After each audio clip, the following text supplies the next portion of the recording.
This is the Tame Aperture podcast. Open the pod bay doors, please, Hal. Hello, Hal, do you read me? Do you read me, Hal? Do you read me, Hal? Affirmative, Dave. I read you. I read you. I read you. Open the pod bay doors, Hal. Come on down and jump some of this shit. You'll always have that. Sorry, Dave. I'm afraid I can't do that.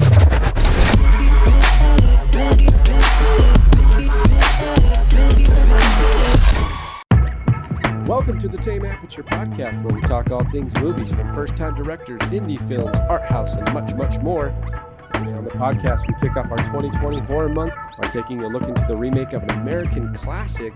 Today's movie was released in 2003 and follows five friends who find themselves stalked and hunted by a deformed, chainsaw-wielding maniac and his equally disturbed family of psychopathic killers.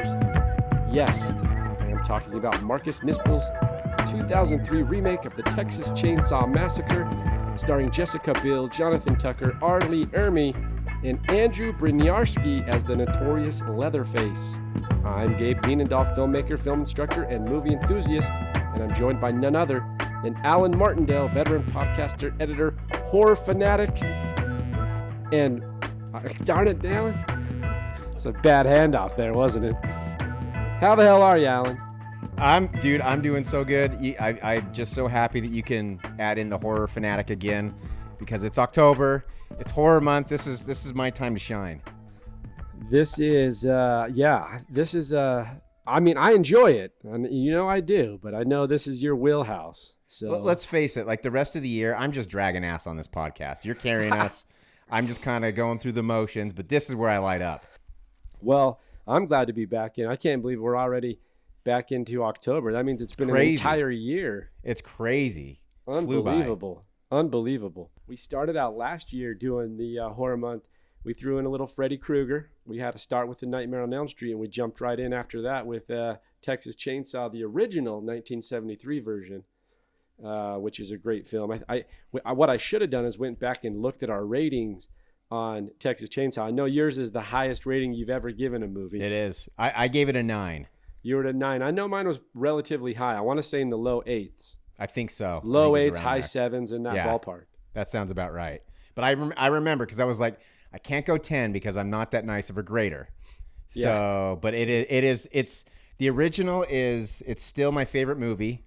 I just rewatched it kind of in preparation for this, but I watch it at least once a year just because it's just a classic, man. It's just it's what made me fall in love with horror in the first place. And I said this last year, but when I watched the original Texas Chainsaw Massacre, ever since then, I've been trying to find that feeling again from watching a horror movie. Well, let me say this. You're not going to find it in this one. Interesting. Okay. All right. Okay.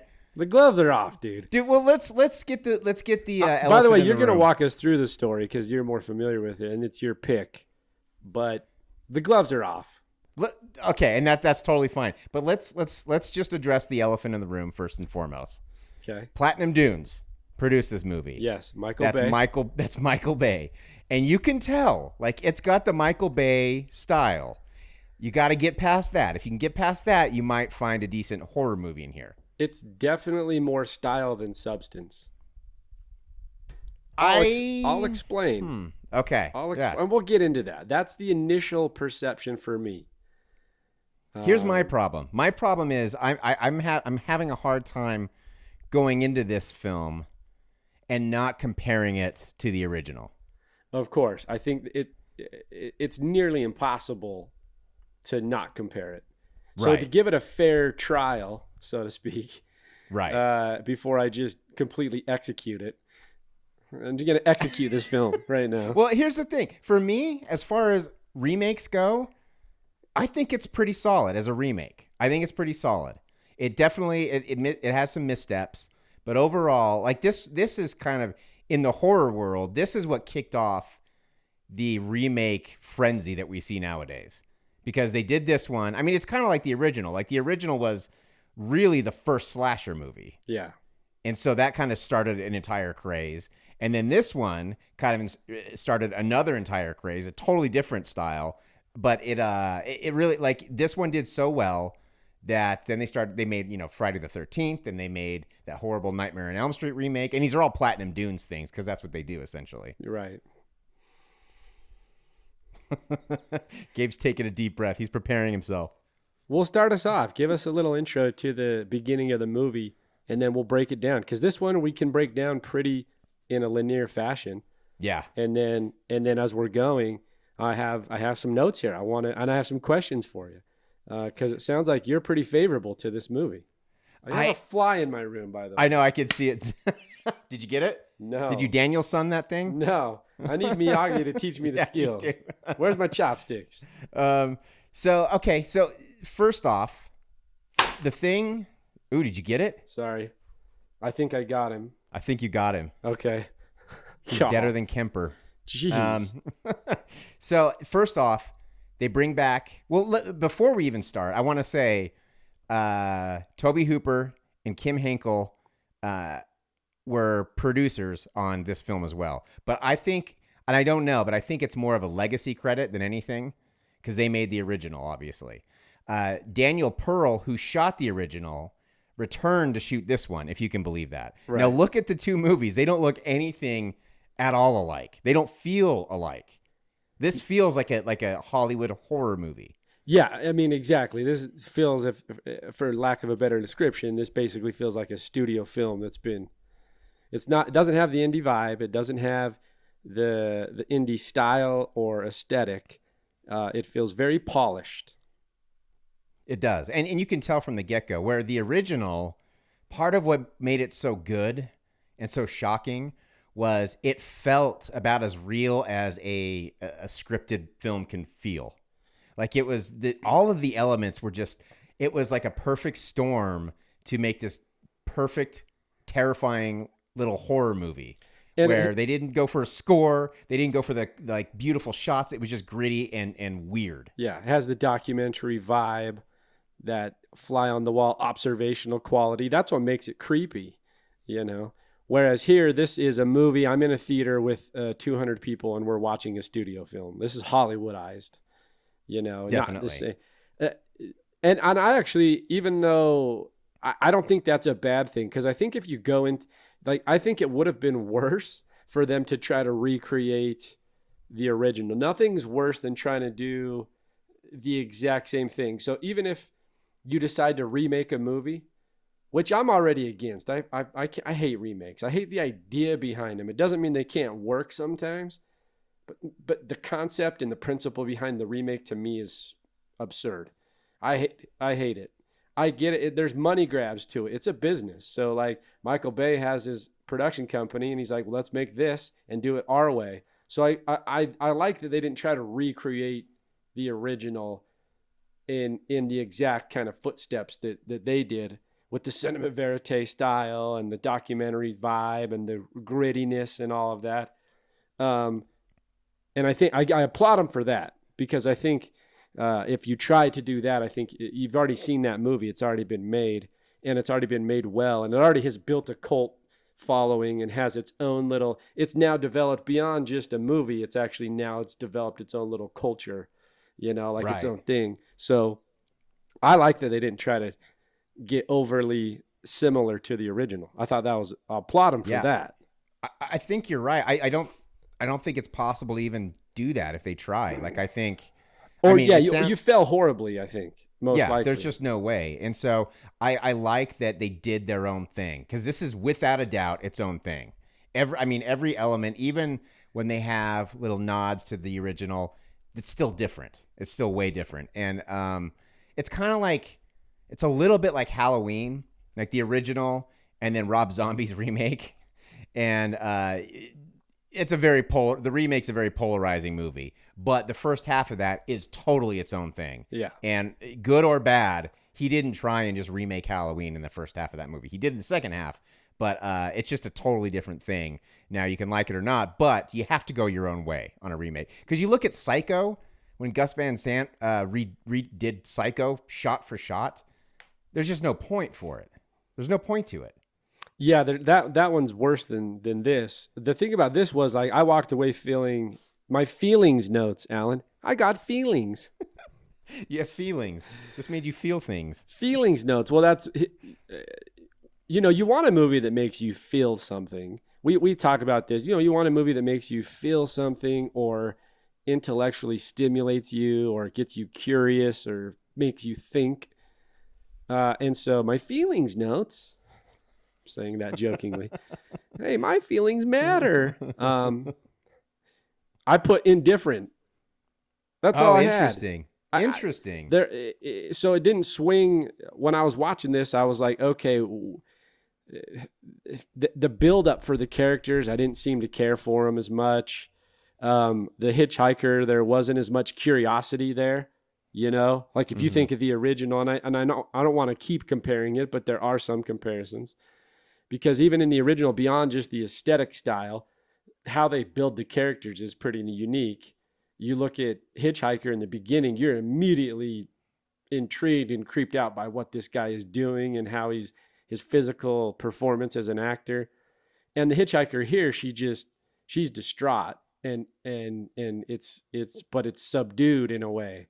Like she can't express it. And then she gets in the van because they want to help her. They almost hit her in the middle of the road. But the hitchhiker, that's what I mean. Like it just didn't have the same attachment to the character. I wasn't as curious about this hitchhiker. When she shot herself, I didn't care. Yeah, I mean and we'll get to that. I sound so brutal there. I sound like she's definitely well, it's true. She's definitely more of like a horror cliche than anything. Whereas in the original, from the very beginning, there's just an overwhelming and oppressive sense of dread. Yeah, like it's just uncomfortable. Everything is uncomfortable. There is nothing fun or happy or warm about anything going on. And you also start the movie out in this one with Leonard Skinner. Right. Like, I mean, it's and people jumping into a lake. But first, before that, I do want to do one thing I think they nailed. I'm glad that in the original, they have the opening crawl narrated by John Larroquette. In this one, they don't have the crawl, but they do have John Larroquette back. And he uses a lot of the same dialogue. And I just love that they brought him back just for that narration, because his voice is iconic in the opening of the original. And so to have him back and using a lot of that same dialogue, I thought was fantastic. And it matters. I mean, they're setting it up. There's a whole reason for the voiceover with the police officer, on the crime scene recording, and it's that 1973 old black and white video, and he's going through the crime scene of the Hewitt's house, and you know what I mean? Like it sets it up for later. There's a little bookend there. Right. Which I don't know is overly satisfying for me, but we'll get into that too. It felt kind of shoehorned in there, honestly, and unrealistic, but that's okay. We'll get to that point. But then we immediately go into like God, I'm gonna just keep going back to the original. I know I am. Is this just the TCM 73 podcast remake? This is a remake of our podcast last year on Texas Chainsaw Massacre. It is pretty much. But in the original, they have there's a radio playing, and you hear. It's news radio, and you hear like just bad news after bad. Like just tons of bad news coming at you, and then there's a corpse on a headstone that's been dug up and positioned in some weird place by some bizarre artist, and there's nothing good. But in this one, you immediately start with a shot of them swinging into a lake and listening to Skynyrd while driving down the road, and these two teenagers are making out in the back. It's very, very kind of cliched horror where it's like, oh, we're just teenagers and we're just having fun, and it's go just no worries in the world, type of thing. And it's I don't like that. It's just I like that originally they threw you into that world of dread and negativity, and you just kept getting that feeling that something awful is going to happen. Yeah, you don't get that as much here because I think it takes a good 20 minutes to even. I think you're 20 minutes into the film before they're trying to locate a sheriff. This girl's basically gone and committed suicide in their van. Where did she get the gun, by the way? Oh, it was in her vagina. That's where she was hiding it. I mean, if you notice, if you go back and watch it now, when she's walking on the road, she's got her legs spread a little bit, and she's, you can tell. You can tell. It's just a weird, like, why? Why? There's got to be some other way to do that. Now, the It's just connection there is that she stole that from the sheriff. Right. It's revealed later, but the connection is what's this hitchhiker's relationship to the family? Well, and here's something I think they did well. I like that they don't tell you everything about the family. I like that they don't tell you about everything about their victims. Like, to me, I like that it's a little ambiguous. You know that this family's done some crazy shit. And you know that they're kidnapping kids and that they're killing people. My take is that this girl was obviously, I don't know if she's driving through or what, but she's obviously been traumatized by him. And I wonder if that baby is hers. The baby that's at the end. And I don't know. I can't tell. But I kind of like not knowing. To me, when they spell it all out for you and it's on the nose, you lose something. Yeah. In this one, like, I agree with that. There's a lot of times if they spell it out too much, you miss out on challenging yourself to figure it out. And that's what kind of makes it fun sometimes. That's what I mean, that challenge of trying to figure it out, put all the pieces together. But in a movie like this, just tell me. It's dumbed down. It's dumbed down anyway. Don't be tricky, Alan. They're trying to get too smart with it. Don't be tricky. You're dumbing it down. It's just, we got a lunatic on the run here with the family that's crazy and kids that are in danger. What's happened? Well, I don't need to get overly complex with the family dynamics. Just tell me what the hell's going on. Just give me the information, damn it. When she shoots herself, how cool is that shot, though? That shot, I loved that shot. I mean, and what's interesting there for the nerd in me is I kind of reflected back on, because the shot is she blows her back of her head out, and the camera, it's some kind of snorkel lens, which is like a long lens or something, I would imagine, and it comes back, pulls through her head, and then out the van where the gunshot was, and then way back into the trees in the field.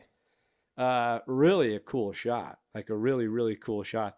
And it got me thinking about the reference there. There's a little reference to the bench shot in the original. Do you know that bench shot where of course you do, but there's a bench shot there where they use this really elongated pullback that almost goes through and underneath like a bench as they're walking into the house. And and I know that it's not a direct connection, but it's almost a little homage in a good way to like some cool elongated pullback shots. Well, it definitely feels like it. And it's funny because Steven Spielberg asked Daniel Pearl, who shot both of these movies, how they did. Steven Spielberg couldn't figure out how they did the bench shot in the original. And he's like, we just had two grips just lift up the bench while I followed with the camera. Yeah. You know, it seems like the easiest thing in the world. But this one, I was watching with Jess, and even she was like, how'd they do that? Because it feels like it's really cool. Yeah, and I could be way off base here, but they do make these snorkel lenses, which are like 2 to 3 feet long. Do you know what I mean? Yep. And that's possibly what they used, but I don't know how they would have done that. You'd have to ask Perlman, he shot this. And like I say, if you look, you get the cinematography and the filmmaking skills. Once again, I think directorially, it's well made. It's polished. This movie's well put together. Like it's definitely got a Michael Bay's definitely like sprinkled in his little over the top. Yeah, you can feel it. Beautified. I mean, the weird like turning essence. Camera motions and the like. It felt like Optimus Prime was going to pop out at any moment. Yeah, or like Will Smith and Martin Lawrence were going to be like, damn. Yeah, it really did. Mike Lowry. Mike Lowry. Oh my God, it really did. I actually love Bad Boys. Bad Boys is great. But yeah, it had that little vibe to it. It had that vibe to it. She blows her head off, right? Yeah. Then the one thing I hated about that shot, though, the shot was great, but some of the reactions of the actors when Jessica Biel is screaming in the front seat. If you watch the shot, the actual shot. Like if you look at the guy who plays Kemper, which is the dumbest name I've ever heard in my entire life. He's just kind of like sitting in the driver's seat, like, like hand over his mouth. And they always do that when they don't know how to act. Yeah, and especially in a long shot. It's probably hard. It's hard as an actor, I bet, though, to like stay in the moment like that highly tension, with high tension like that, as the camera's taking forever to pull back. Well, and think how much setup time they had to know? do for that shot, and like all the things that had to go right with it. So I imagine it's. I mean, I'm going to excuse them, and I actually think right after, when they finally cut away from that shot and they cut to everyone's reaction as they spill out of the van, I thought that was the best acting in the entire movie. They spill out of the van. The one girl vomits. There's some good acting there. I mean, the reactionary idea of like, what would you do if someone just killed themselves in your presence in the middle of nowhere, Texas? You know, Right? Exactly. And you see Pepper, that the hippie chick. You know, she's got some brains and blood on her, and her reaction it feels so natural. I've never had anyone shoot themselves in my van, but I imagine that's how I would feel if I had their blood and brains on me. Yeah, I think the scene's done really well, and it kind of that does kind of kick it up a notch. Up to that point, though, the first 15 minutes, it's not even that. It's probably less than that. But I think that scene at least starts to up the ante a little bit. You know? Yeah. They're trying to make you care about the characters. It's something the original didn't do at all. Yeah, and I still didn't. Yeah, of course not. Of course not. I mean, it was a failed effort. I still didn't, and that's what's interesting about it. I watched when I was watching the film, I thought the acting is good. I mean, if I was right, I mean, if I'm just observationally going, like, if you just watched the movie and solely were focused on the acting, that's it, nothing else. No story, no cinematography, no editing, no music, no nothing. You're just watching performances. When I was watching it, I'm like, the acting it's good. Like, it's believable. It feels real. It's authentic. It's genuine. They're good. They're impressionable. They have good physical attributes in how they respond. But the interesting part to that, and I'm not sure what it was, and maybe we'll pinpoint it as we talk about it, I just didn't care about the characters. Yeah, I mean, it's to me, it's pretty standard horror. Like, you don't really, it's not often that you really care about characters in schlocky horror movies like this. Except for in my favorite, which I will default to, which is A Nightmare on Elm Street. And I care about the characters. When Johnny I care Depp about I care about Nancy, and then obviously Johnny Depp, because he's Johnny Depp. But even if you think I cared about Nancy, like it was a different, you know what I mean? There's a different, I'm not comparing the two. I just mean, like, sure, there's something in the character that you're like, you kind of want to see her succeed, and you want to see her overcome the monster or whatever it is. And I just couldn't get the attachment here with this one. But the acting was good. The acting's fine. Yeah. See, for me, I Jessica Biel's character, I think her name is Erin. I cared more about her, and I actually, for some reason, her boyfriend I kind of cared about a little bit. I don't want to say cared, but I was interested to see what would happen there, because they did seem to have a genuine relationship, and it was kind of hinted that she might be pregnant, and because she wasn't drinking, she wasn't smoking, and obviously they're planning on getting married, and so there was something there. The rest of them, though, Morgan, I couldn't wait for him to die. Now, which one's Morgan? The guy in the white T-shirt? The annoying guy who gets his teeth knocked out. The muscle head, the blonde muscle head. No, not that guy. The other one, the little nerd guy. The nerd in the baseball tee. He was more annoying than Franklin in the wheelchair in the original, which is saying a lot, because Franklin's really annoying. He's really annoying, but he's good. See, I like the characters. He's really good. Okay, we're not going 73 TCM. I know. I'm going to try and keep it. I'm going to try and keep it going. She blows her brains out. There is a good scene. They elevate. I think now this is a plot twist or a plot turn, because now they've got to figure out. They were on their way basically to a Leonard Skinner concert, right? Because it's 1973.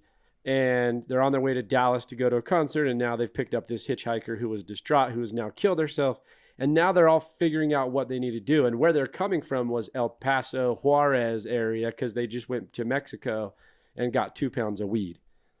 So now, what is the point of that? That doesn't play into the plot whatsoever. It never comes in. I mean, you don't need to have. You can. It's established. Here's the thing. It does create a little tension between the characters, the Jessica Biel and Aaron and Kemper. And Kemper and Aaron, because he lied to her, right? Not knowing that they were going to pick up 2 pounds of weed. Which, what's that? What is that? Is that a felony? I'm assuming it's a felony something. I mean, what would you do if you crossed the lines with 2 pounds of weed from the border? What would happen? I think you're going to jail for a very long time. You're put away for a considerable amount of time. So not to tell your, I mean, it's a little bit assholey not to have told her. Yeah. He's like, I would say, yeah. If we smuggle 2 pounds of weed back, if we get caught, we're all busted. You're pregnant potentially with our child, and but it doesn't play a significant role. You're right. And what's crazy is when they're trying to figure it out, he grabs the piñata that's hiding the weed inside, and he just throws it out, and that's it. See, to me, if you have the piñata still in the car, when Ermey shows up, to me that's like. I mean, I understand what. Well, we'll get to that. I'll get to that. Well, I'll it's close. You're good because we're close there. That's basically what they're trying to figure out is if we have to call the cops now, we have a dead person in our car. Right. So they get rid of the weed full of 2 pounds. The piñata filled with 2 pounds of weed. Kemper tosses it into a field, and that's the last we see of it, and that's the last anyone says anything of it. They just drive off. Then they drive off to the gas station, and it looks exactly like the gas station in the original. So props to them for doing that. And they go inside, and I will say this, another thing, from the very beginning, everything in this movie, and that was one thing we said about the original, you can just feel the heat when you watch it, and you can just smell the smells. They did a very good job of doing that in this one too, because everywhere they go, it just feels disgusting. Yeah, when they walk into the gas station and the old lady's there, and they're trying to call the sheriff, and they're looking at the slaughtered pigs and the flies and the flies. That's why I had a fly in here earlier, because I wanted to emulate the vibe of the movie. You're trying to keep it authentic. It's right. No, yeah, but just everything's disgusting. I mean, and they did a good job of, even when they cut to the shots in the van where that girl blew her brains out, you can see bits of skull and brain and blood. Like everything just feels so tactile. It's very real and very gross. Yeah. I mean, and they get into what's the deal with this lady? So they get to the gas station, they go inside, they want to call the sheriff. There's an old woman inside who seems super calm that there's a dead person in a van, and 5 other kids like distraught. And to me, that's the first sign that something's very wrong around here. Like, to me, I remember the first time I watched this, I watched it in the theater, and I was just thinking, something's not right. Like, this is, and I was thinking, is she the cook? Like, is she going to play the part of the cook in this one? And so to me, it just feels wrong. Everything feels wrong.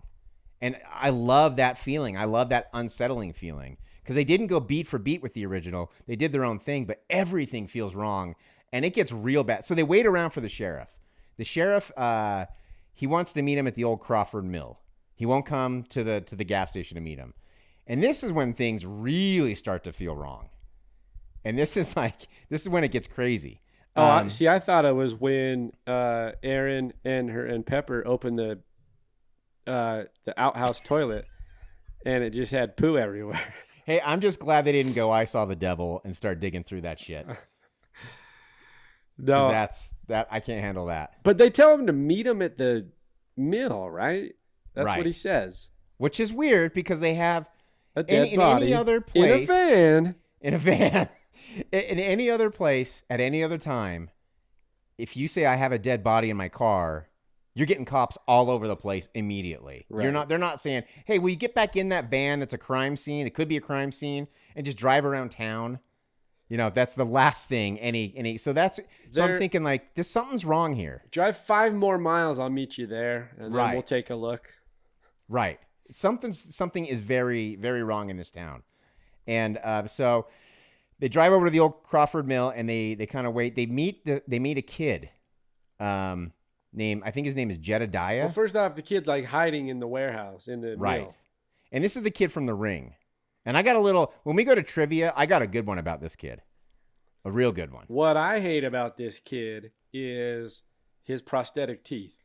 It's terrible. Horrible. I mean, for all the good gore that they did and all the effects they did in this movie to just skimp out on the teeth, that's not good. That's what I was looking at that going, wait a minute.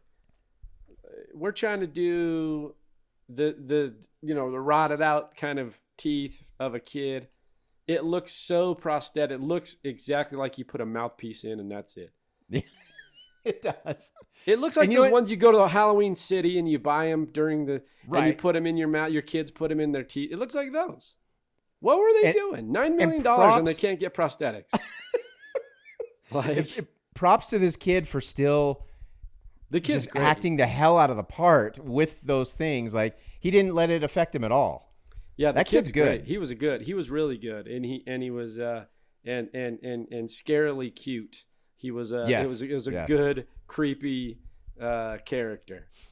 Here's the thing though. If you're looking at all the characters across the board, I felt more sympathy for the kid than any other character. Totally, of course, and he's barely in the movie, and not just for the reason of being kid, but like I mean that's a big part of it, of course, but. He was so good and convincing that you were like, oh man, this kid's really needs some help here. And he's multi-talented too, this kid in real life. We'll get to that. But so he runs off. And so Aaron and Kemper, I guess, chase after him for some reason. I'm not quite sure why, but he did tell them that the sheriff was home getting drunk. Well, first I got to ask you this, because as he goes off and then they start deciding, okay, here's a question I have for you. Because they basically start going, well, what do we do? The sheriff hasn't come out. He's at home drunk, according to this kid. So that means he doesn't care. He doesn't give a shit about this. So we got to leave the body. Let's just leave the body and go.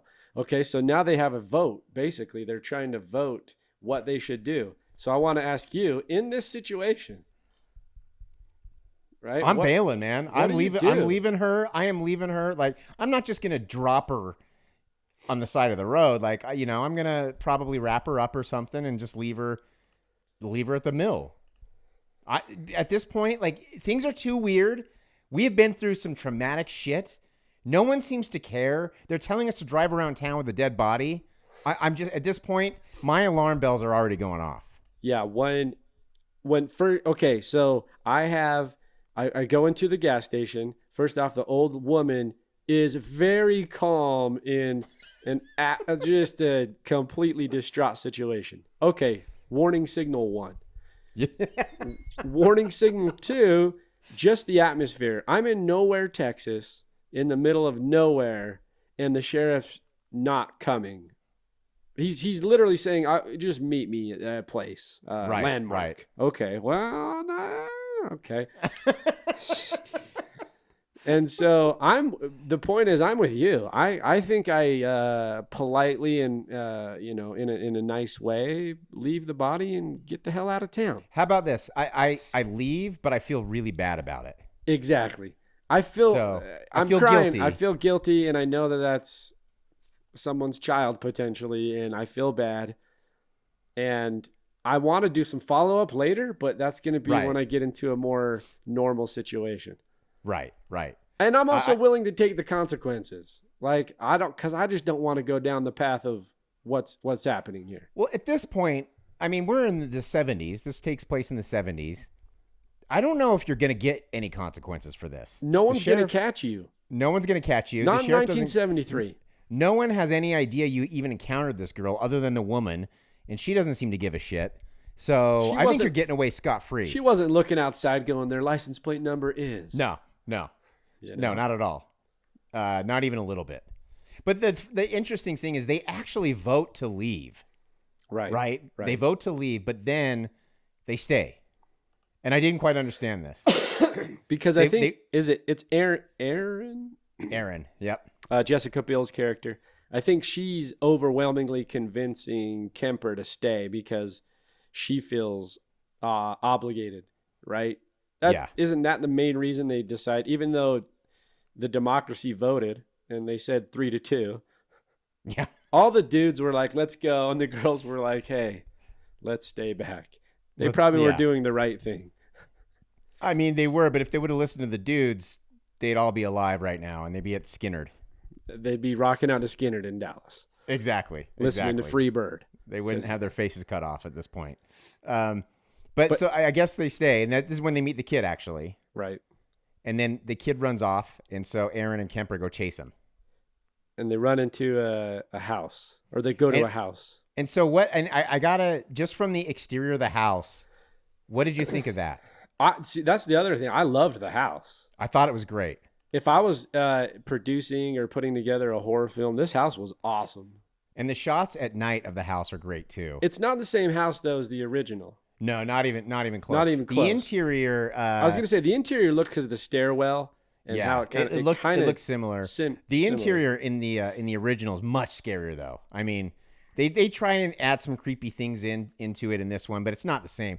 When Pam falls into that room and there's just live chickens in there and bone decorations everywhere. Yeah. It's super freaky. And here it's just kind of little hints and it's not that scary. But the house, the look of it from the outside on those master shots, I love it. are fantastic. It's Later great. in the film too, one thing that always stood out to me was the night shots of that house. Yeah. It just looks really cool. Fantastic. The way they backlit it. Cool. Yeah, it's exactly. gorgeous. That was really cool. Daniel Pearl did a great job. I think I called him Perlman earlier. It's actually Daniel Pearl. Ron He did a Perlman, Sons of Anarchy. No, I'm just kidding. I think it's probably what I was thinking. Hellboy. No, but they get to the house, and you have Kemper and Aaron, and then what happened? This is creepy. This guy was creepy to me. This guy like super creepy. A man in a wheelchair, older man. He has no legs from the knees down, and he's in a wheelchair. But for some reason, he's still terrifying. Like he couldn't physically hurt them. It almost seems like he's a harbinger or something. When I saw his face, though, because I realized this was filmed in 2003, I thought it was Hitchhiker from the original movie. Oh, really? Interesting. Just because I was like, okay, it's been 30 years, and I did the research. It's not, but when I first saw it, I was like, that could actually be the same. I see what they're doing, But that would have been cool. That would have been cool, right? Very right? cool. Yeah, I would have liked to see that. If you look at his face, like you could see. I can see it now that you say that. I can see where you think that. Because he's got some of that weird crazy in You it. don't know how people age over 30 plus years. So. Right. But this dude's creepy as hell. He's super nasty. creepy. And Aaron asks, can we go in? Or do you know where the sheriff is? And he says, you can use my phone if you want. Aaron goes in. He makes Kemper stay outside. Would you stay outside? No.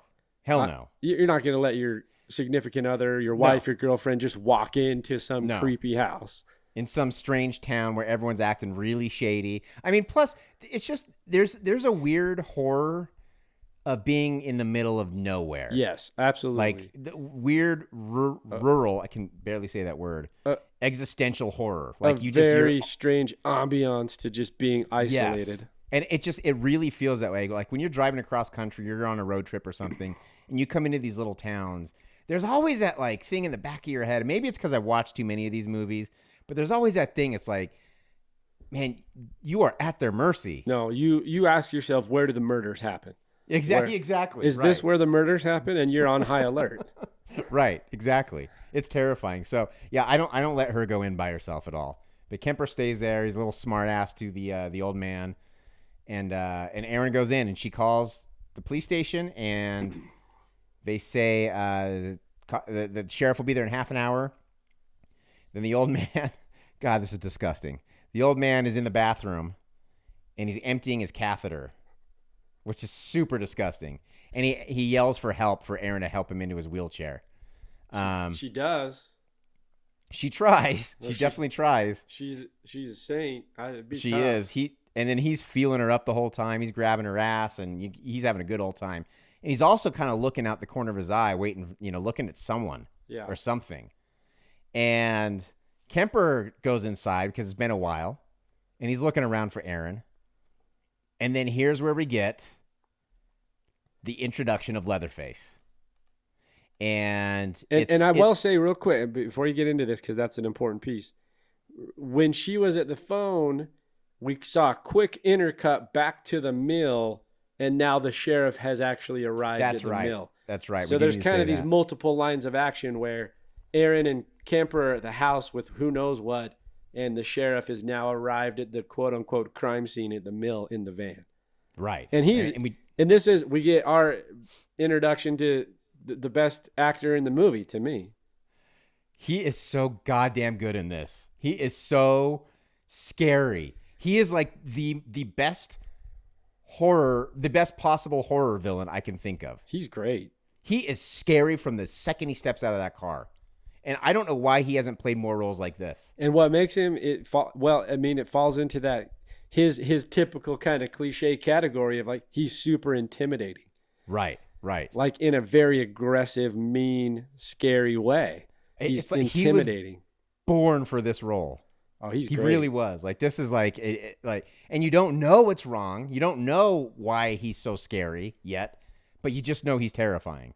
Until he starts talking, and he tells the blonde muscle kid, I can't remember his name ever, the one Andy, and they're looking at the crime scene, and he just tells him, get the fuck out of my way, son.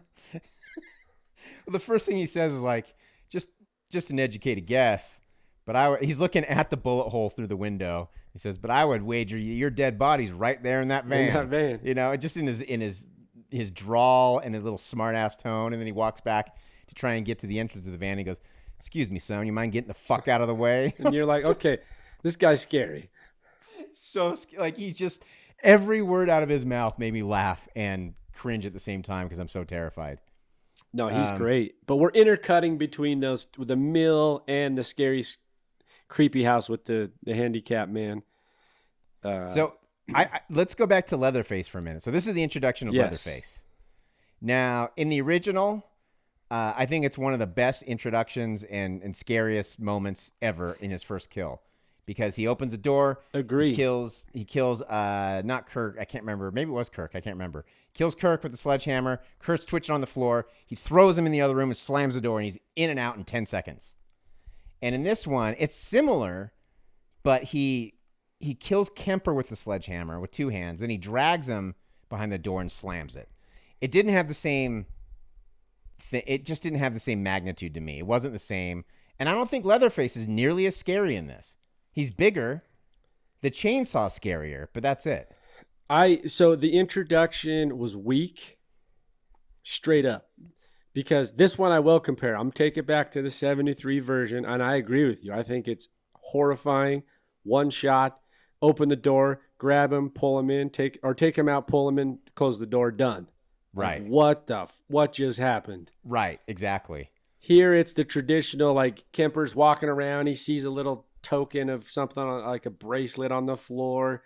He kneels down, so he's already in a vulnerable position, like a pansy. And then out of nowhere, on the low angle shot, now Leatherface jumps out with the sledgehammer, and then the blood splatters across the TV screen when he hits him.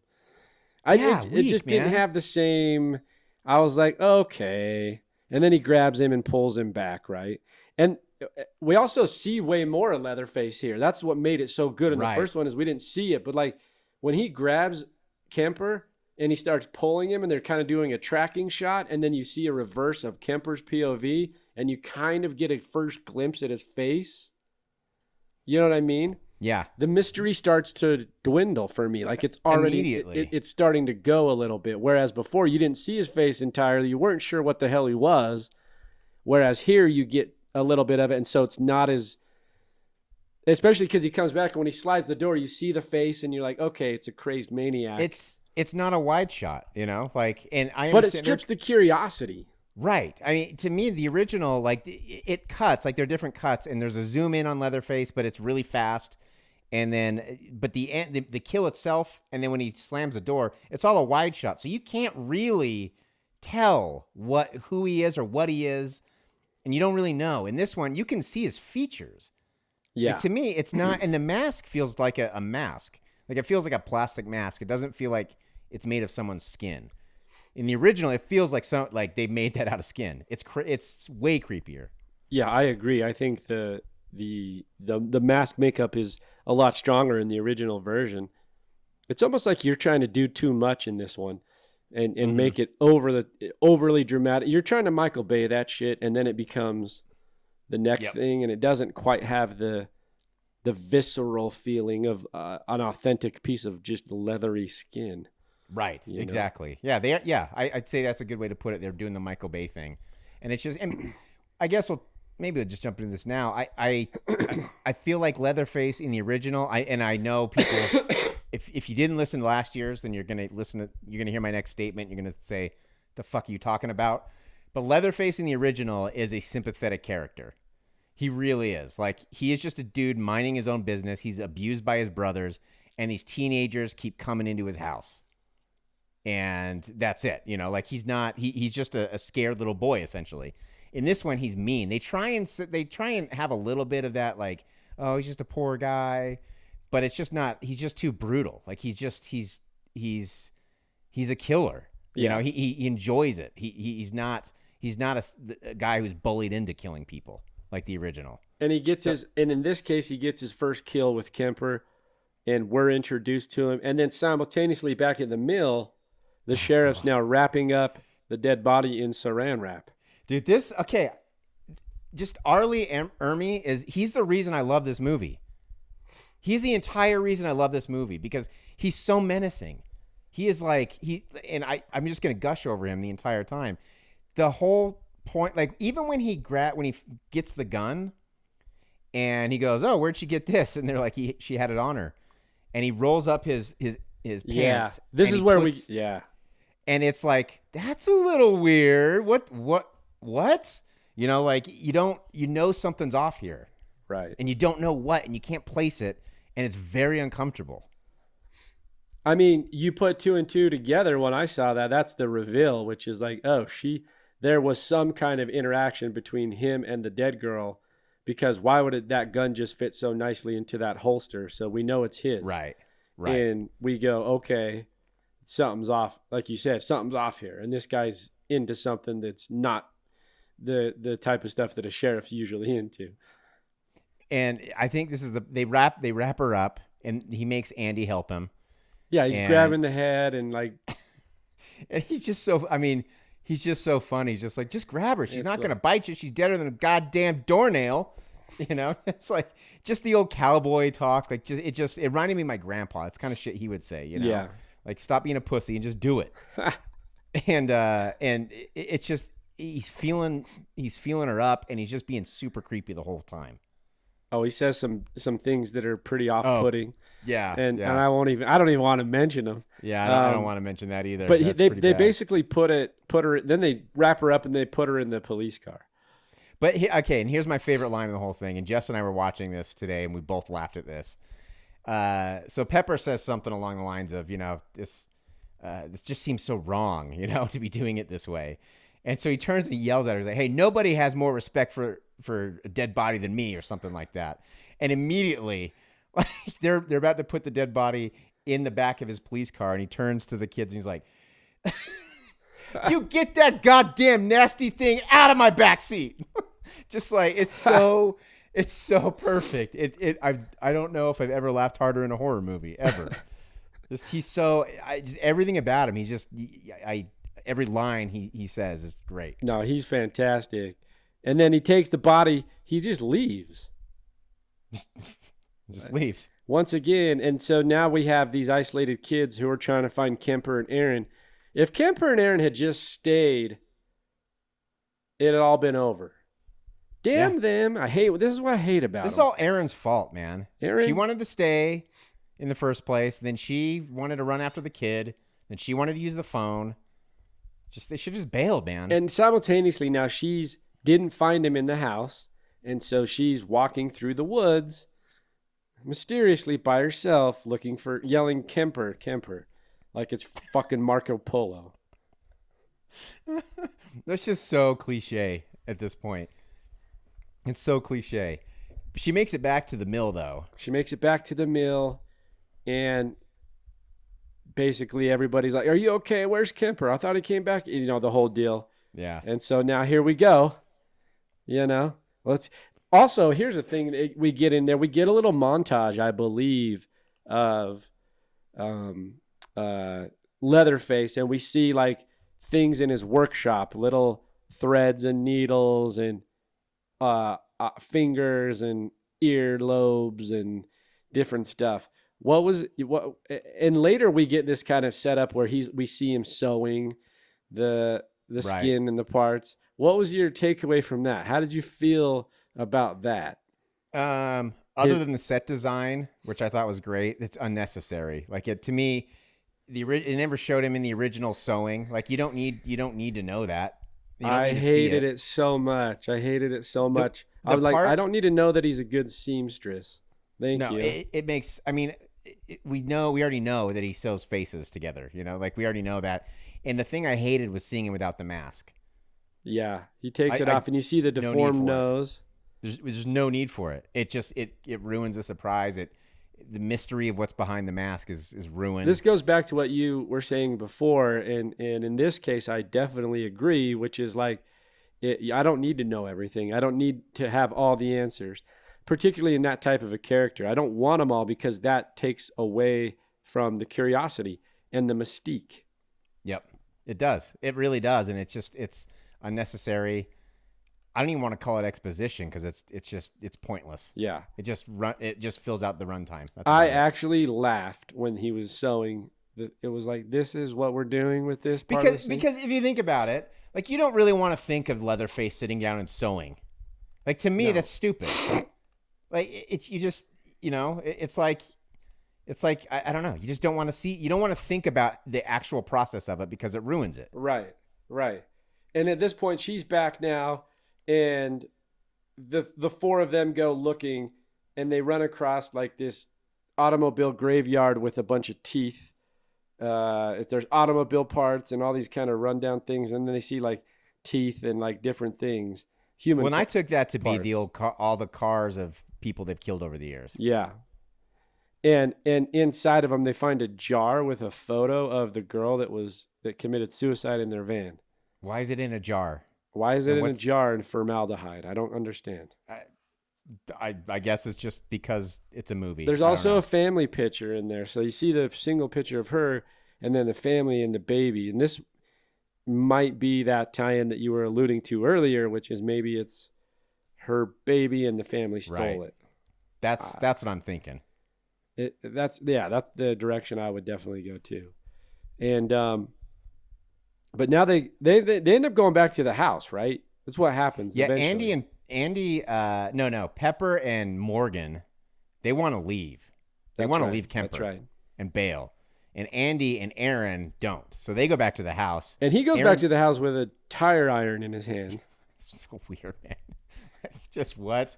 And Aaron goes and she's distracting the old man outside in his lovely garden while Andy goes in to look for Kemper.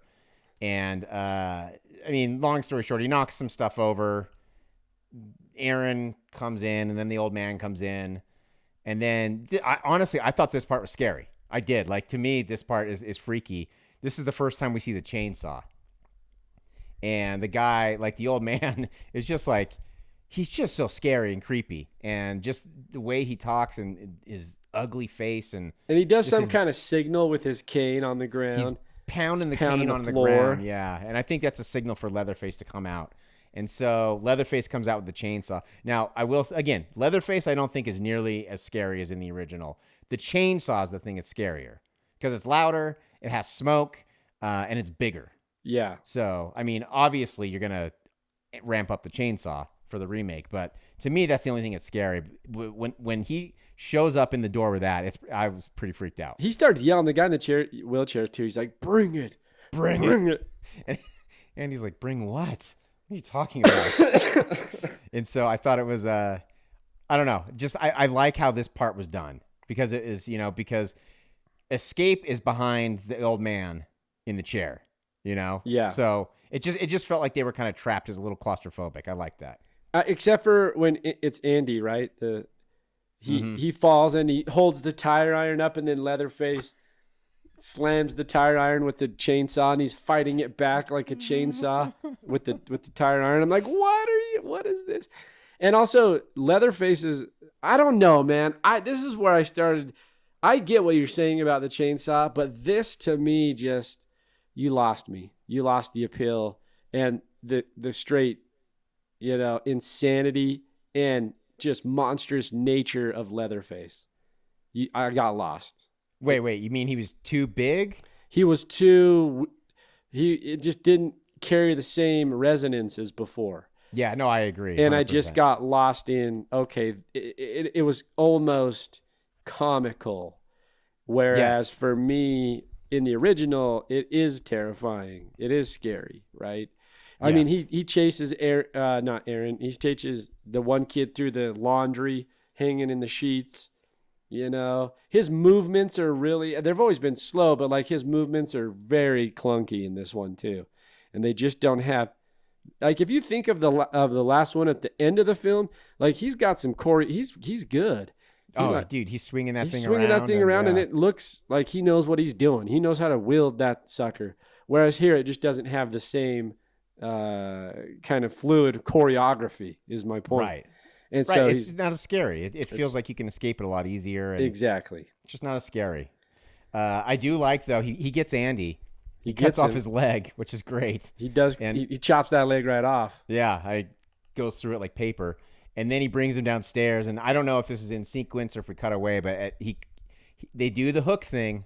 And I thought it was done. You know, it's not as well done as in the original when they hang Pam on the hook, because her reaction, the acting is so fantastic. There's no way you could ever top that. But they do hang Andy on the hook, and I thought that was pretty cool. Yeah, it cuts back, I think, because it shows Aaron run off and try to get in the van with Pepper, and they don't have the keys, I don't think, and they try to do a cold start with the van. And then it cuts back to the house with Leatherface, and he throws Andy up on the hook. And it was good. It was good. What was interesting here, too, I thought was kind of, I don't know if it was like over the top or it felt, is that Leatherface grabs a handful of salt, like chunk salt, and puts it on the wound and then ties it off with butcher paper. Well, and the way I took it, and I don't know how butchers do their job, but it seems like something a butcher would do with cattle, you know? Like, this whole movie is basically just telling us that we're the cattle, the people are the cattle. It was definitely some kind of preservation. I do like how I liked that part, just because it felt like it was the first time I felt where for Leatherface it's just business as usual. You know, it's just every day for me. Whereas before it felt like he's really trying to hunt these guys. In the original, it just felt like, well, this is just what we do. You know, we hang people up and we chainsaw them and we eat them. So it was the first time that I felt that he was just kind of going through the motions. And then it cuts back to the three of them. They're all at the back of the van. The sheriff shows up, doesn't he? Why did he? Wait, I don't get where he came from, though. Did he just come back? I guess so. I can't remember. I think he just came back. He comes back. He starts. Now, he's absolutely, once again, terrifying here. And this is what the thing is. I think we're establishing. Now it's dark. It's dark, but I think he's scarier than Leatherface. Oh, without a doubt. I mean, when he shows up, it's terrifying. Because at this point, you know he's bad, but you don't know. Like, he's just kind of off. And you know that chick had his gun, but you don't know how bad, which to me is way scarier. Because he's basically threatening him. He's on the ground. They're absolutely frightened. This is where it cuts back to Leatherface in the house. He's some seamstress, and he's sewing together Kemper's face. That's right. That's pretty funny. But he pulls him out of the van because he finds a little tiny roach of a joint. Yeah. Like just a little bit of a joint. And so that's when he just goes ape shit. And it's, and then, I mean, to me, this is the scariest scene in the entire movie. Oh yeah. For me. He gets Morgan in the van, and this is done so well. It's so intense. And obviously it doesn't work without Arlie Ermey, but I also think it'd be scary on its own. So, and I can't remember who directed it, but he did a fantastic job in this scene because I was very nervous. And he basically makes Morgan reenact the entire event of the girl committing suicide in their van. Yeah. Makes him take the gun, put it in his mouth. Pull the trigger. He doesn't. Well, he doesn't. But what does he say? He says something along the lines of, I've never seen a gun go off without someone's finger on the trigger. Right. You know, and it's just every word out of his mouth is so scary and terrifying. And then Morgan turns the gun on him. And, obviously, the second he gives Morgan the gun, you're thinking, pull it on him. Point it at him. Turn it around and point it at him. Yeah. The entire time. You're begging him to do it. And he finally does it. And he's kind of egging him on. He's like, do it. Pull the trigger. Do it. Do it. And he turns around to the girls. He's like, if he does it, you're all accessories to murder. And he pulls the trigger and click. Not loaded. No bullets. No bullets. So that scene is so well done. Yeah, that is a great scene. And both actors do really good. They do. And I kind of would have liked to see Morgan get his head blown off, though. He's annoying. you wanted to see that. Yeah, you wanted I would to have see loved to see him, man. He dragged on for way too long for my taste. his time will come, but It will come. He redeems himself.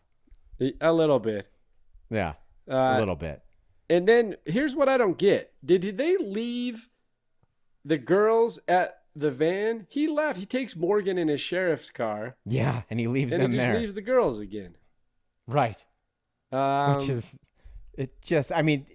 he's not a sheriff. He's not a sheriff. No, but this is where they tried to escape. The girls try to start the van and get out. Right. She all of a sudden is juvenile delinquent who knows how to hot start a car. She can hotwire the car. She can break into locks with a knife. She's obviously had a shady past, but she won't smuggle weed. But she won't do the weed. She won't do the weed. She has limits, okay? She'll steal cars. She'll break into houses, but she won't sell weed. But they get away though. Well, they start to get away. She starts the car, and then guess who shows up? But not before Morgan goes to the sheriff's house and gets the shit beat out of him. Well, and then again, Morgan's in the car in the back seat riding with the sheriff. And even this is scary. And Ermey is drinking. He's drinking his whiskey while he's driving, and he's just messing with him at this point. And what did he say? He was talking about, where you kids going? Gonna go see Skinner. He's like, hell, I like Skinner. We got something in common. Yeah. What are you gonna do with your tickets now, hot shot? Just the way he says everything. And then he smashes him with the bottle of whiskey, which it just. You were like, yes. I just everything about him. He should have been the movie. I mean, I don't care about Leatherface. I don't care about the rest of the family. Yeah. But every scene he's in, my eyes are glued and I'm scared shitless. Yeah, because we go back to the van and the girls are trying to get away, and now Leatherface arrives at the van and he starts tearing up the van with the chainsaw. Right. And this scene it's clunky because first he jumps on top of the van. He starts trying to cut through the roof with the chainsaw. They jump out. She never leaves. What I hated was Pepper jumps out of the van, starts running. He starts running after her. She throws like canisters back at him. She trips, falls. He goes and gets her, cuts her up, does his thing. And the whole time, Aaron's just sitting in the van. I hated that. I was like, get the hell out. It's just very cliche horror shit. Like it's dumb. Wouldn't you just be, granted, Pepper, Pepper's gone, so you just got to save yourself. But you know what? Here's the thing. Like Kemper, she's been with him for 3 years. She's known Andy forever. She's known Morgan forever. They just met Pepper yesterday. Yeah. So I don't think she's going to have any real tie to this girl. So I don't think she's going to have a problem just bailing. The only reason that scene exists and Aaron's not booking it, because she should be booking it right now. She should be out of that area, running, doing whatever. I wouldn't be sticking around. I'd at least want a leg up on Leatherface. Yeah. But the only reason this scene makes me laugh and it works is because after he cuts up Pepper and he turns around, and Aaron has to be in the car because he's got to look at her, and he's got Kemper's face on his face. And that to me was classic. That was funny as hell. That was funny. Like, it wasn't scary. It wasn't shocking. It was funny. It was funny. It was as hell. It was comical. Have you ever seen House of a Thousand Corpses? I've never seen it. I've never watched it. It's Rob Zombie's first movie. It's bananas. It's wild. Like it almost feels like an unofficial remake of Texas Chainsaw Massacre. But there's a point where one character, it's done much better in that movie. It's still like campy and dumb, but it's much better. It's much more skillfully done. Yeah, because this one was hilarious. Yeah, it didn't work. I was like, oh my gosh, Kemper's face. This is out. It didn't work. It causes her to run though. She runs to a camper, like randomly gets there in 2 seconds, and then opens the door to this camper, and we have these two just there's some weird people inside. Okay, so what did you think about this scene? The scene in the camper or the scene on the way to the camper where Leatherface is chasing her through the woods? Well, that kind of felt like an homage to the first one. That exactly. And When there's he's some cool chasing shot, the Sally. slow-mo shot of her with Leatherface in soft focus in the back. That was a cool shot. I like that. But what did you think of the camper? So you have scene? a random weird lady that's middle-aged and then an older woman. Right? Very fat. Very fat. Very fat older woman. What I've got to hear your take on this one. I mean, she seems so gullible. I guess she just falls into the cliche. Like, first off, as soon as I get into the camper and I see these two, I'm out. Well, here's the thing. I'm Even not before sticking that, around in that camper either. This part bugged me more than anything else. She runs up to the camper and she's pounding on the door and she's trying to open it and it won't open. So she doesn't run away. She sits down on the steps. Leatherface is chasing her and she just sits down on the front steps. Like, to me, that's dumber than waiting in the van earlier after Pepper got chainsawed. Like, he's literally feet behind you and you just chill there. But they do it so they could have the jump scare of the door opening and her getting grabbed. And she goes in, meets these two crazies, asks for the telephone. They say, we don't have a telephone. Then minutes later, as they're having a discussion, the telephone rings. Interesting. So, and then we also get a glimpse into this middle-aged lady who looks creepy with a baby. Yep. She even says, I think Erin says something like, that's not yours. So she comes in. I love this camper scene. And again, it's because it's one of those what the fuck moments where it's like, what is going on? What is happening? These people are being so kind to her, but obviously Leatherface is chasing and they're not scared of him. They know him, but it's just one of these things where as a viewer, I'm trying to put the pieces together and I don't understand what's going on, which is a little bit more disorienting, which gives us a little bit of mystery. So I liked that. And plus I really liked the fat lady. I thought she was hilarious. I thought she was great. And they drug Erin with tea, basically knock her out. They drug her with tea. And when she wakes up, she's at the sheriff's pouring beer over her face. They're in the house of the handicapped guy on the wheelchair and the mom that was at the gas station. So it's a family, of course. And now she wakes up in their family room. Here's what I think. Here's how I think they're all related. I'm just gonna guess. This is my theory. And by the way, before you get into it, the kid, the young boy that we were talking about with the weird prosthetic teeth, he's outside of the house. So you have the mom at the gas station, the sheriff, the guy in the wheelchair, and the kid all in the house. Yes. And Leatherface. The kid's trying to get in and the woman won't let him in. And I think it's because she was messing with our group of people, our group of teens or whatever. I don't know what it was. But here's how I think they're all related. I think the sheriff and the old man in the wheelchair, I think, are brothers. I think the sheriff is married to the woman in the gas station. I think that middle-aged girl might be their daughter. I don't know. And then I don't know how the fat lady's related.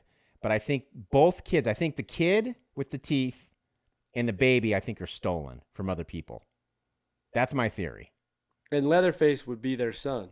Yeah, and Leatherface is their son. Yes. That's my guess. Totally uneducated. I have nothing to back it up, but that's just my theory. Seems good to me. But here's the thing about it is when she wakes up and then she's at the house of the family and Leatherface then throws her down the stairs and puts her in some kind of basement dungeon. See, it's not as scary as when the girl wakes up in the original and it's just like she's tied, like it's just doesn't have the same effect. You know? They needed a dinner scene. Oh my gosh. Like I don't know how you remake this movie and don't have a dinner scene. I don't know, because that dinner scene is amazing. Unless they just saw it and they're like, there's no way we can even come close. We can't do that. Because that was terrifying. Their answer to that is to put her in a basement that has a water pipe problem that just is leaking. Everything's so fucking wet in this movie. And well, I told my wife, this is how they had to get her white shirt wet. Finally, Yeah, exactly. And even later on, they have to turn on the sprinklers. they have to. Yeah. just to get her shirt wet again. So my wife goes, at least she has a bra in this one. It's true.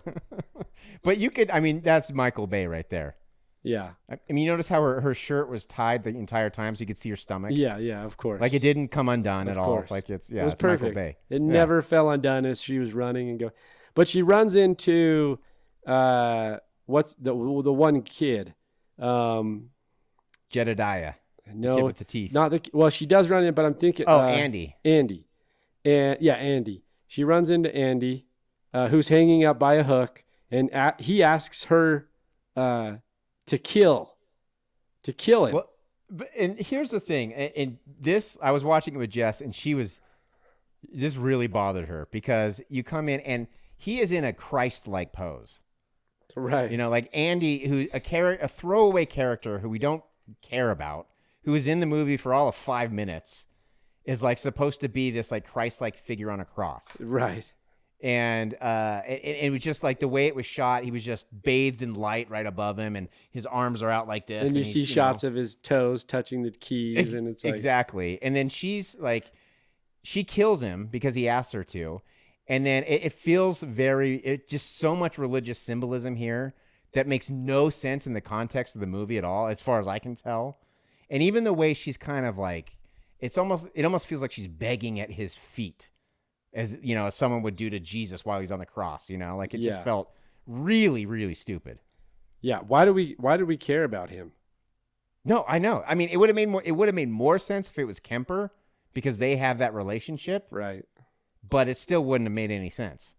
It wouldn't have made any sense, but it would have you're right. I think if they had changed that and had it be Kemper, it would have had a little more dramatic appeal. But then you lose the face gag earlier on, and I call it a gag because it's hilarious. Oh, it's like we mentioned, it's one of my favorite parts of the movie. Yeah, it's great. And then she she kills Andy and then runs into Morgan, right?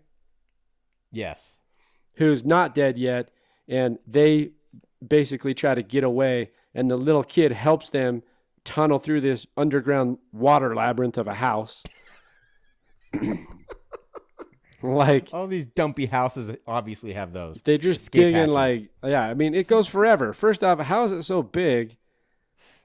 Anyway, the little kid with the prosthetic teeth helps him get out. Then Leatherface comes in with the chainsaw. Cool shots here of Leatherface going down with the chainsaw, and like the way that the slat lighting is with the wood and like the smoke. Like that stuff's cool. But it did, it felt like a haunted house. It's like, oh, this is where they got, we know that haunted houses pulled a lot of these ideas from the movie, the original, right? Right. Like when you see the guy at the end of the haunted house, it's always the chainsaw guy. Yep, always. That's what this felt like. Yeah, it did. I've been in haunted houses that had this exact setup. And maybe they pulled it from this, I don't know, but it felt, that's what it felt like exactly. And so they get out. Leatherface chases them out. Cool shots here with the backlight of the house too, like we mentioned before. But this is where this part I got to ask you about this. Leatherface comes out. Oh no, this is not there yet. I'm sorry, I don't think I'm there. I think I'm jumping the gun because they find some other random house on the property, right? And they go inside this random house on the property to hide. What the hell? A shed, a house, something. Some dilapidated building. Yeah. And he follows them inside. And she hides Morgan in one spot and she hides in another, right? Yep. And Morgan, by the way, I do want to say one thing about Morgan. I did like that when she found him, he was sitting in a bathtub. Oh, yeah. And he had, I don't know if you saw on his back, he had been hung on a hook. Oh, I didn't see that. Like his back was all torn up right where he would be hung. And I thought that was cool that they kind of implied it without actually having to show it. I thought that was a little added thing. Well, Perlman does a great job lighting these scenes. These are really cool looking. You know, like the dilapidated building, and you have the strokes the streaks of light coming through. And like, I think it's filmed very cool. It looks really good. But she hides in a corner and he hides Morgan hides in a closet, Yeah. Yeah. I mean, Morgan's barely alive at this point. Yeah. And then Leatherface comes in and there's basically a showdown, right? Well, he's about to kill Aaron.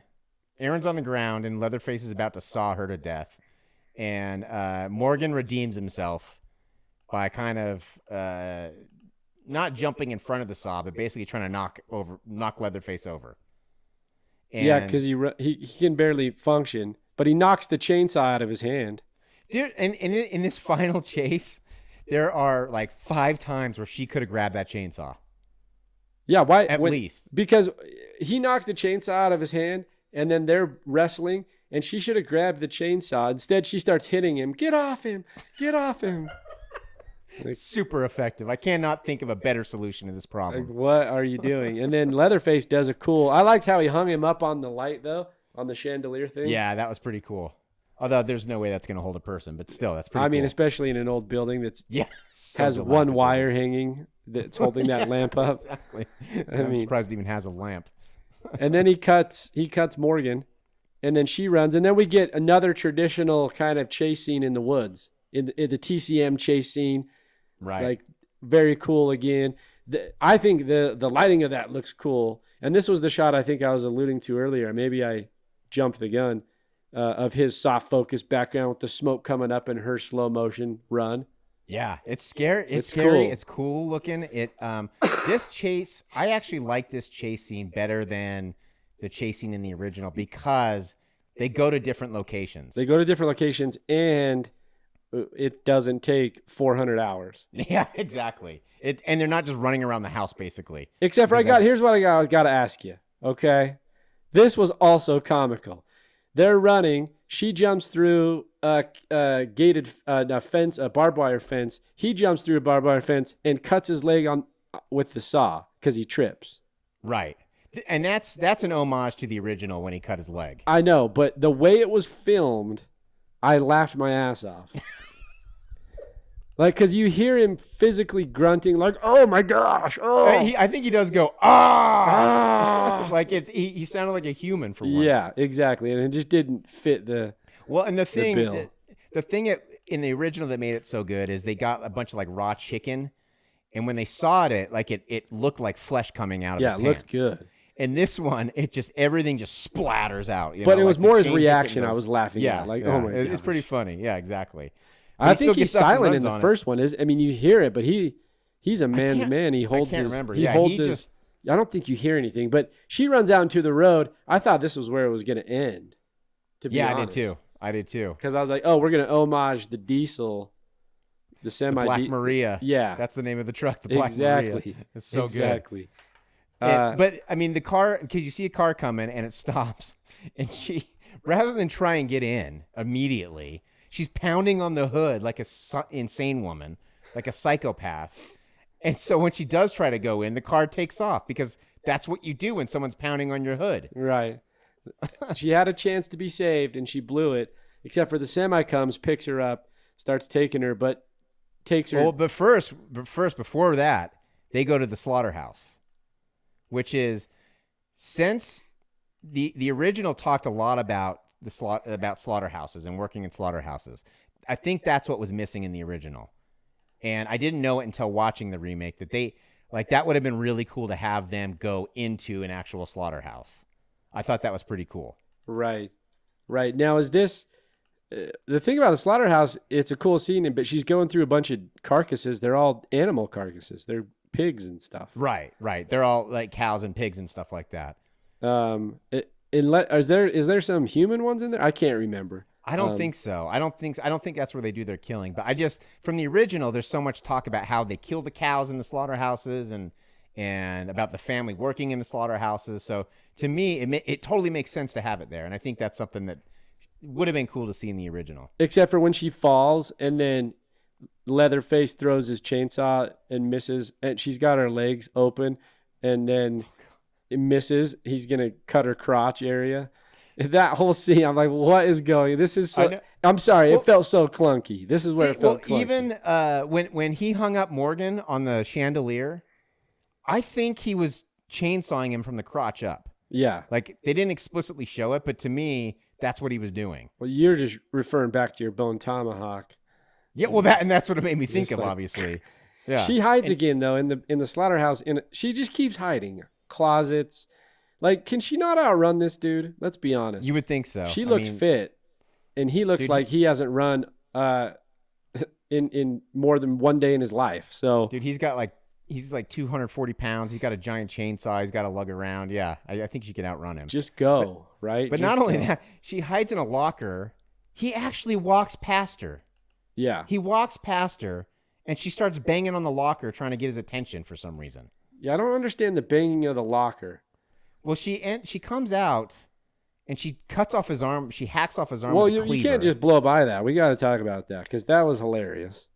Well, yeah, she's hiding in a locker. It's like she finally got away. He walks past her. Then she starts banging on the locker from the inside, screaming, "Hey, hey!" So he comes back, obviously. And it teases, like, with all the shots that, you think he's going to open up the locker with her in it, and he opens up one with a bunch of pigs in it or something. I can't remember. And so she jumps out of the locker next to it and hacks off his arm with a cleaver. Hilarious. I mean, she comical. did like two. I think it was 2 hacks, Comical, maybe 3, Alan. This was and comical. right through his arm. And when that chainsaw hits the ground and his arm's still attached and it's spinning in Oh, circles, so good, man. I was He's trying to laughing- get it. I was laughing Oh, my God, ass it's off great, again. man. But again, she could have picked up the chainsaw and ended it right there. yeah, Problem solved. yeah, problem over. She doesn't, but she runs out and finds a diesel. They stops her in the road. He ends up putting her in. They try to go back, but they drive down the road, and then ultimately she sees they're going back to the gas station. And now she is essentially the hitchhiker because she says all the stuff that the hitchhiker said in the first one. Can't go back there. Don't go back. I just want to go home. Right. She starts taking the wheel So just like the hitchhiker did. When in this time does the family have a chance to take a photo of her and put it in a jar in a car in the automobile? They must have done that when she was sleeping. Shoot. Yeah, okay, good. When she got knocked out with the tea, that's good. You figured it. That's where they took the photo and put it in formaldehyde and put it in the automobile graveyard. That's what I do, man. I solve plot holes. You break plot points. That's what I do. But so then they pull up to the gas station, and I guess the family has moved their family night to the gas station from the house. That's the other thing. They went from the house to the gas station. And they're all just hanging out in the gas station, and they look like a happy family. They really do. Yeah. And they got the baby in there, and they got Ermey and the grandma or the mom or whatever, and then the middle-aged woman, and they're all going goo goo gaga to the baby, and it's all fun. And we know who these people are. The truck driver doesn't, and he's Right. trying to get help. So she bails from the semi. She looks in the window. I mean, she could have got away here too. I know. But Why go up and look in the window? now all of a sudden she's interested in saving the baby. But we don't know that yet. We see her see the baby, but we don't know she has the baby yet. Cut to her trying to hotwire something, and we think it's the semi. And so then, it shows Ermey coming up and trying to look in the semi and Oh, that's right. shining the flashlight in there, and they're kind of teasing that she's in there. And he opens the door and she's not there. She's in his police car. And at this point, it cuts back to the middle-aged woman. She goes, "My baby's missing. My baby's missing." And then I love this. I love this part where she runs over Ermey, Oh yeah. backs up, and I'm thinking, do it again. Backs over him again, then puts it in drive one more time just to be sure. I For good loved measure. it.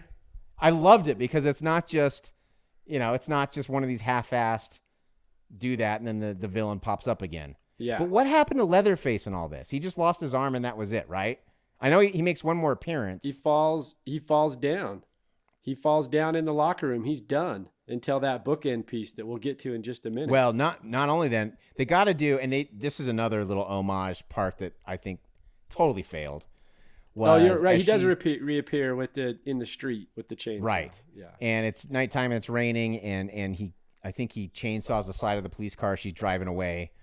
And then he does a little bit of the swinging thing that he did at the end of the original, but it's not the same. Yeah. So she has the baby in the car driving down the street, and then you're right. He comes out with one arm. It does a pansy dance. Yeah, I think he's one swing, and that's about it. He doesn't even do a cool homage.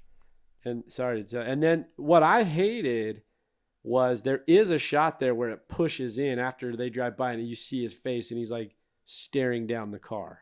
Oh You yeah, yeah. Totally. What? Why? There's just no need. Why do you do that? I didn't want Why it. do you do that? I don't know. I didn't want They just that.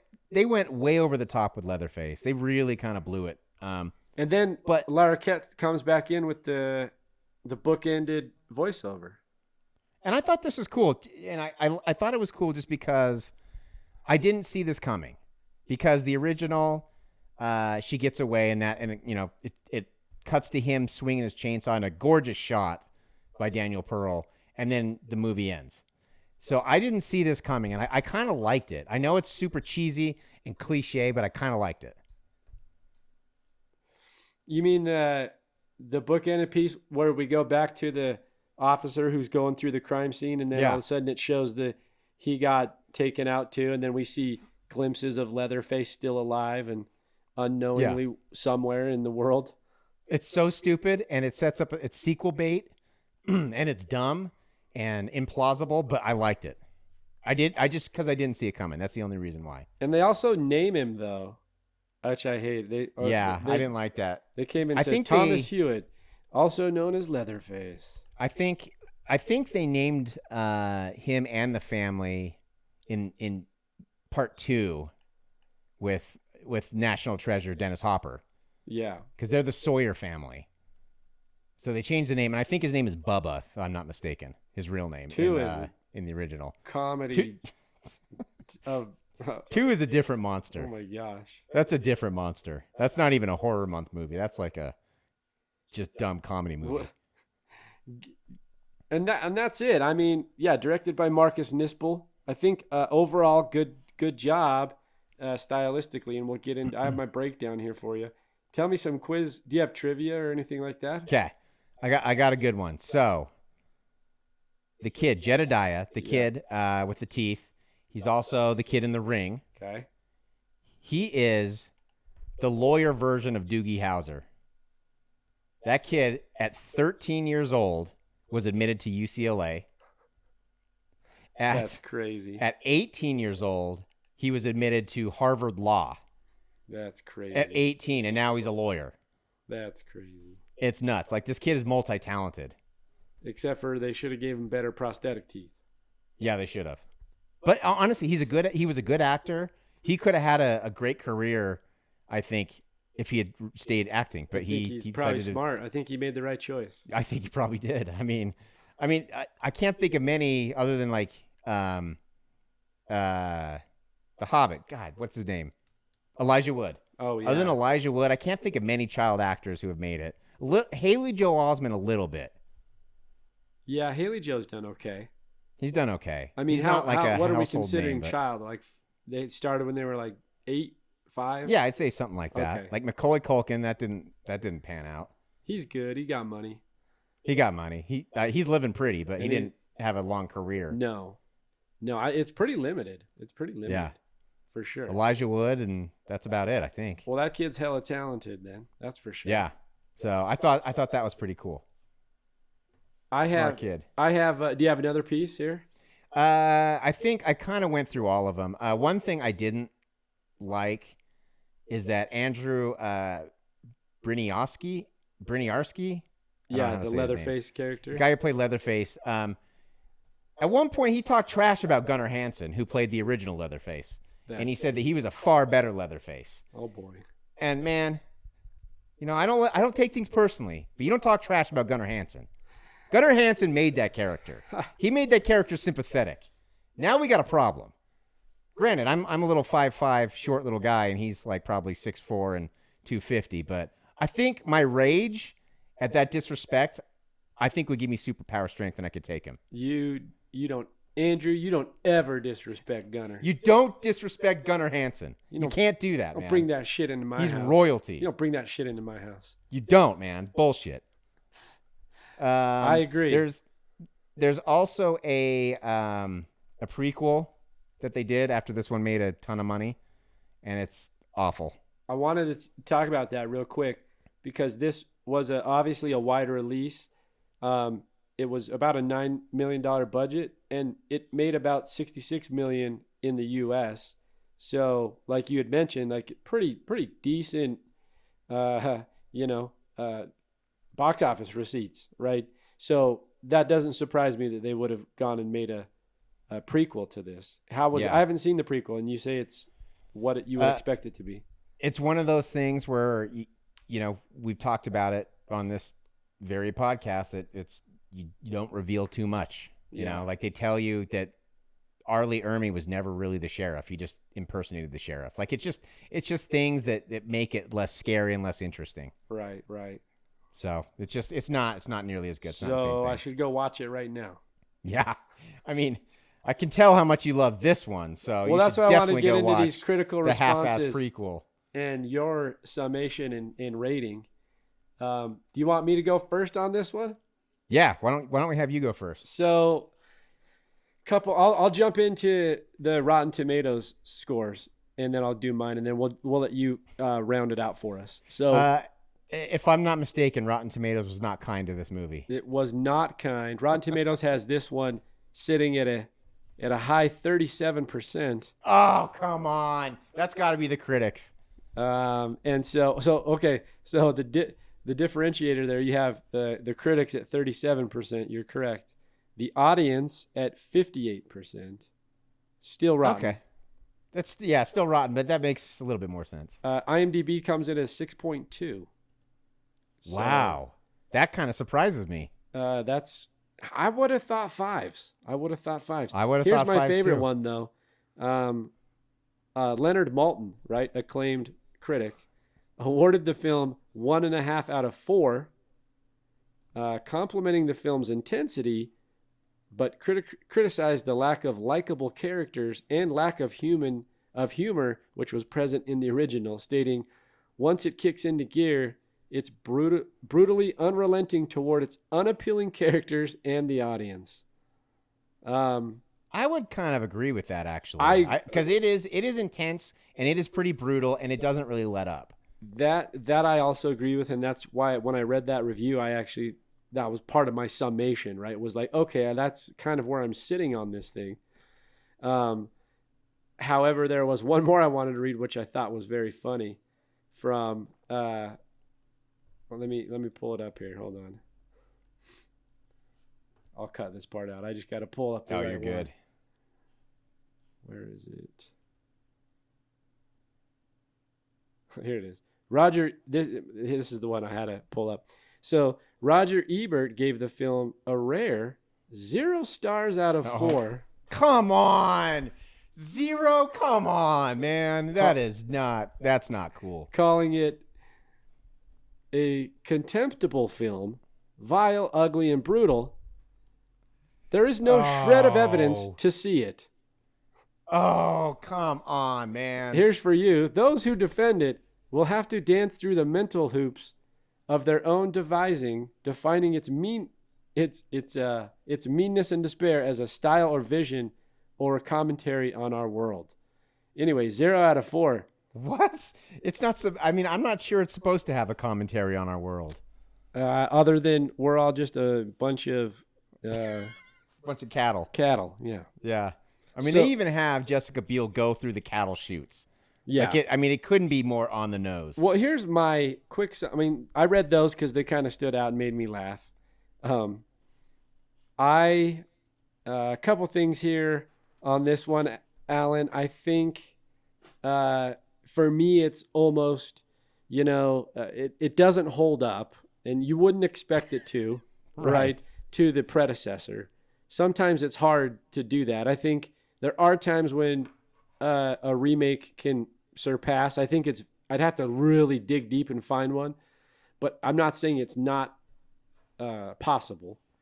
In this case, it's not even close. Like, it's not even close. So the business side of it, I get. They made money. Good for them. If they asked me to produce Texas Chainsaw Massacre remake for $10 million and come out with 100+ worldwide on the side, I would say, where do I sign my name? I'm with you. I get it. But it's like the thing about that works so well for the first one is the primitive nature of the movie. Yeah, absolutely. And because of that, all those other elements align. The characters, the curiosity, the creepiness, all those things. And this one's just too polished. You know, for me, it's too slick. It's too well done. And you're like, what does that mean? I just mean it's too orchestrated. It's too beautifully composed in how everything works out. And even in the clunky stuff that's stupid and campy, it's still polished. It's like there's no grittiness to what's happening. And I think you miss out a little bit of that when you do a remake. You know, I'll jump. You look at something like Saw, the original. Like once again, it's gritty, it's indie, it's got a vibe to it, an atmosphere, and a lot of that gets lost over time throughout, which is not an uncommon theme for these type of horror movies. So I don't hate it, but I don't love it, and I'll go back to my feeling notes at the beginning. I'm indifferent. That's literally what I wrote on my feelings. I'm indifferent.